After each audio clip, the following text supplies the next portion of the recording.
This is a true African story of love, betrayal, and lessons we never forget. The first time I suspected that Gloria was sleeping with my boyfriend, I could not breathe.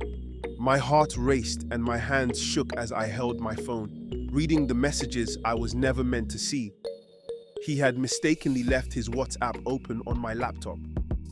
The sweet words he used for me were there, copied and pasted to Gloria. Only her replies carried more passion, more emojis, and more longing than mine. That day, it felt like the floor under me cracked wide open. Gloria and I had been best friends since secondary school. She always wore her braids neatly, often dressed in bright Ankara skirts with plain tops, and never failed to borrow my lip gloss before we left for church. Everyone called us sisters.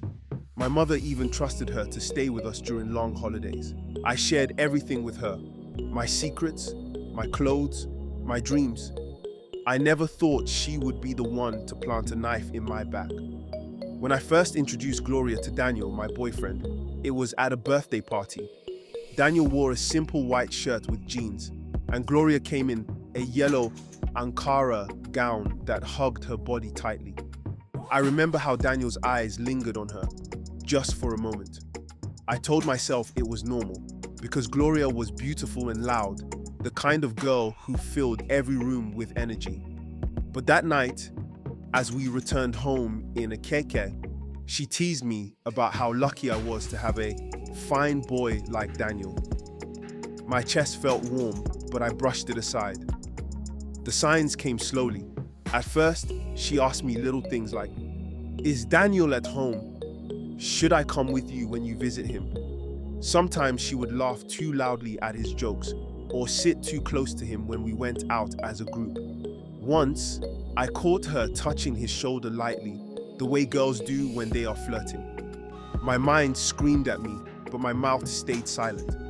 I didn't want to look like the jealous girlfriend, especially not in front of Gloria. The day I knew for sure it was raining. I had gone to Daniel's apartment unannounced, holding a nylon bag of food I cooked for him. I wanted to surprise him, but when I got to his gate, the gateman smiled awkwardly and said, "Your sister is inside already." I didn't understand until I climbed the stairs and heard her voice through the door. Soft, playful, the same tone she used when we gossiped late at night. My food slipped from my hand, splattering stew all over my wrapper. I didn't knock. I turned back and walked home in the rain. My slippers slapped mud on my legs, and I let people stare. That night, Gloria called me and pretended she was at home, asking if I wanted to come over. She lied to my face, even though I had just heard her laugh inside my boyfriend's house. That was when my heart finally broke into pieces. I realized it wasn't just Daniel who had betrayed me. It was my sister, my own chosen family. The confrontation came a week later. I gathered courage and asked Gloria why she was so close to Daniel. At first, she laughed it off, saying I was imagining things. But when I pressed her, she snapped and said, "If your boyfriend loves me, that's not my fault." Her words burned through me. I realized she didn't even feel guilty. She wanted me to fight for him, to compete with her. In that moment, I decided I would not give her the satisfaction. Daniel begged me later, saying it was a mistake, that Gloria tempted him, but I couldn't trust him anymore.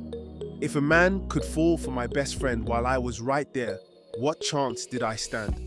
My trust was buried, and love without trust is empty. I didn't cry in front of him.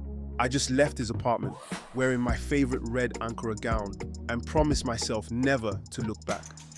With Gloria, I didn't even bother fighting for her friendship. I simply cut her off. I blocked her on WhatsApp, avoided her in church, and stopped answering her mother's calls. My mother asked me what happened, but I told her some friendships end quietly. Inside me, though, it was not quiet. It was a storm that I refused to calm. Every time I saw two girls walking together in matching Ankara skirts, I felt a twist in my stomach. I missed her, but I could never forgive her. It has been 2 years now. I have a new boyfriend, someone gentler, someone who respects me. But I still carry the scar of that betrayal. Sometimes I wonder if Gloria thinks of me when she braids her hair or puts on her yellow Ankara gown. Sometimes I imagine her laughing about how foolish I was. But the truth is, she lost me too. I stopped my best friend from visiting my boyfriend because I finally understood. Some doors must be shut forever, even if they once led to love. If this story touched you, please like, share, and subscribe for more real African stories. See you in the next one.